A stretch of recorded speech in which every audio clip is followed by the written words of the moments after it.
Assalamu alaikum, myself Shamsa Alvi. Welcome to the Botany Zone, and today we are going to study about applications of molecular markers.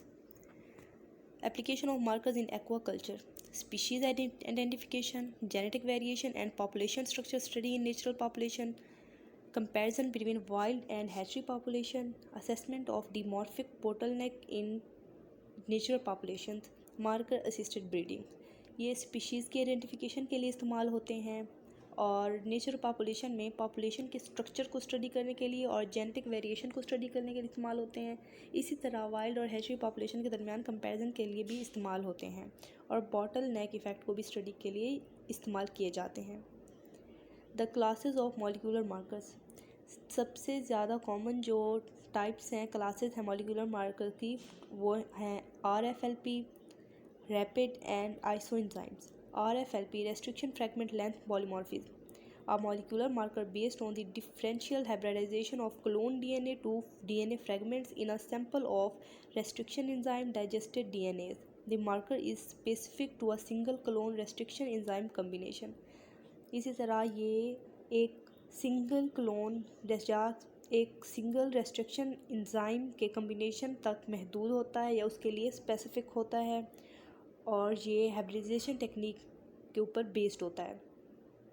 The classes of molecular markers, सबसे पहले है random amplified polymorphic DNA, a molecular marker based on the differential PCR amplification of sample of DNAs from short oligonucleotide sequences.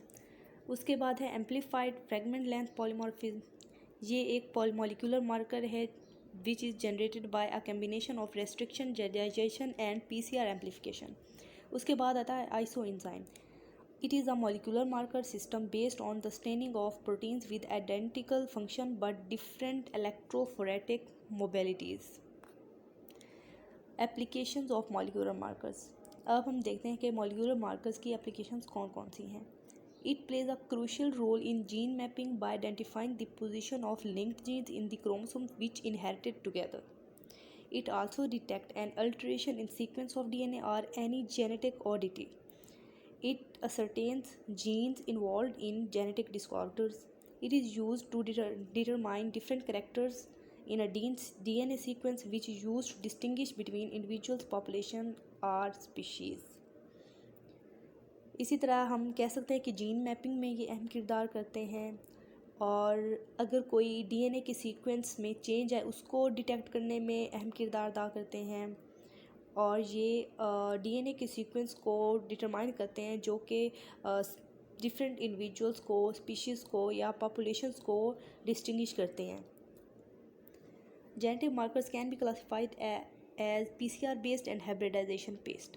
PCR based genetic markers जो कि हम अब इनको किस तरह डिटरमाइन करते हैं, पहले हैं पीसीआर बेस्ड जेनेटिक मार्कर्स, दूसरे हैं hybridisation based genetic marker.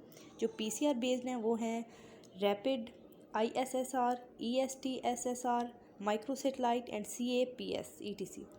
Hybridisation based genetic marker हैं RFLP, VNTRs, in which targeted gene is digested with restriction enzymes and then hybridized with RFLP probe. Thank you.